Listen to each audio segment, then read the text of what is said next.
Hello. I've been thinking recently, because I wasn't sleeping. I had a couple of nights or so when found myself lying in bed, wide awake till about 4 o'clock or 5 o'clock in the morning, and then I'd finally drift off and have a deep sleep and get up late. Not so good. But one of those mornings, early in the morning, I found myself thinking about the word luck. I've no idea why. It just sort of popped into my brain.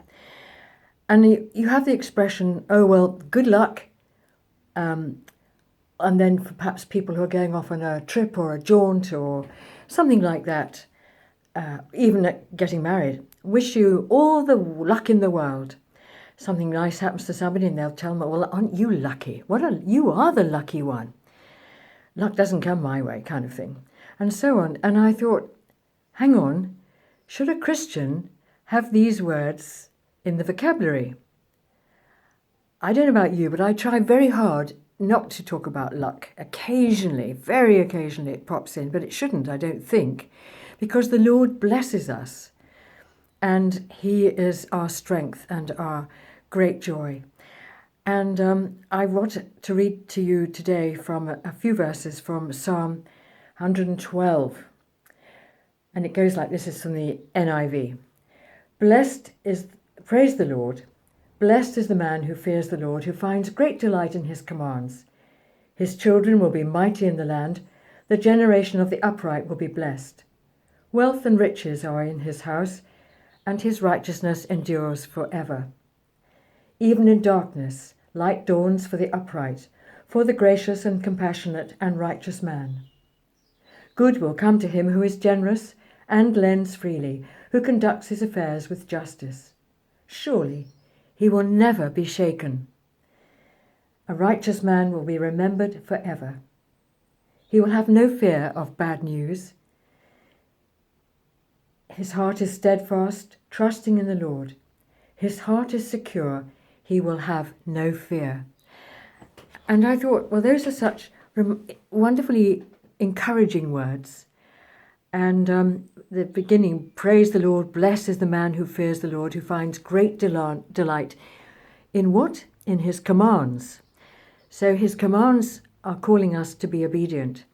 And I think back to that great hymn, occasionally one hears it today, but it used to be a tremendous favourite. Trust and obey. Trust him and obey him.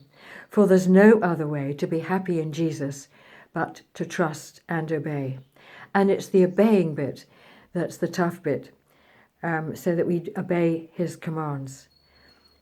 But and in Psalm 46, verse 1-2, we find that God is our refuge and strength, an ever-present help in time of trouble. Therefore, we will not fear, but we need to trust him and we need to obey him. So this word of lucky, we don't believe in that, do we? We believe that God is sovereign and that he is the all-powerful, omniscient, omnipresent, wonderful creator God.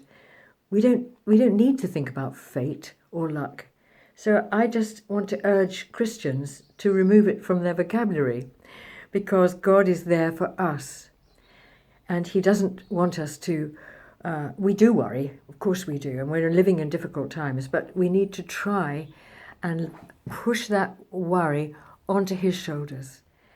I remember one time at a house party to do with St Helens and Bishopsgate, and the children were doing their own stories, and we, the adults, had our speakers. And at coffee time, we saw all the children with great big sort of paper carrier bags on their backs, filled with tissues or something. And there was a cross set up in the garden, and the children had to go and take off their burdens, because they were doing Christian in Pilgrim's Progress, and had to dump the burden at the cross.